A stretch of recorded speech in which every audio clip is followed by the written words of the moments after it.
It's a battle at the border today for the 2024 presidential frontrunners. President Biden and former President Donald Trump visiting the border today, just in different cities. Their visits come after illegal border crossings have hit an all-time record in December.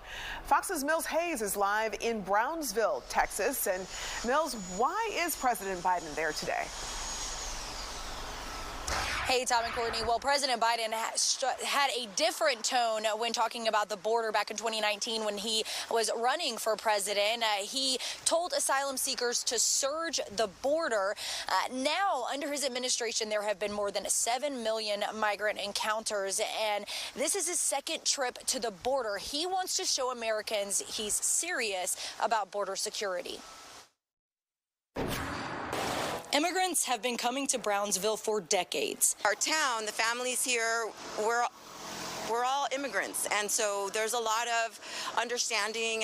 But over 7 million people have come into the U.S. under the Biden administration, smashing records. As we add more people, there is more risk for bad things to happen. When we travel, people think, oh, it's just mayhem, right? It's mayhem, and it's really not. At least not Brownsville. I don't see it. People are coming here to work. Biden flew to the Rio Grande Valley, or the RGV, to see the border issues for himself. Folks, it's real simple. It's time to act. It's long past time to act. They desperately need more resources, need more agents, more officers, more judges, more equipment in order to secure our border.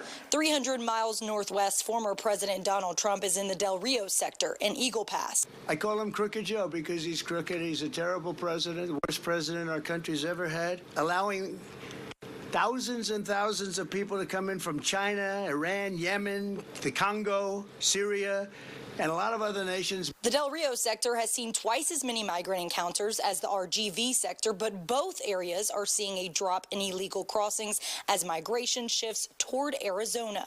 Recent polls show immigration is Americans' top issue ahead of November's election.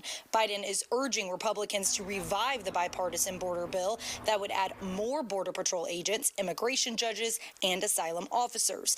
But ASU's Trans-Border Studies Director says that bill doesn't go far enough. Unless we examine our foreign policy and we examine the conditions in these countries and what can be done to mitigate the circumstances that lead people to leave, the problem is going to continue.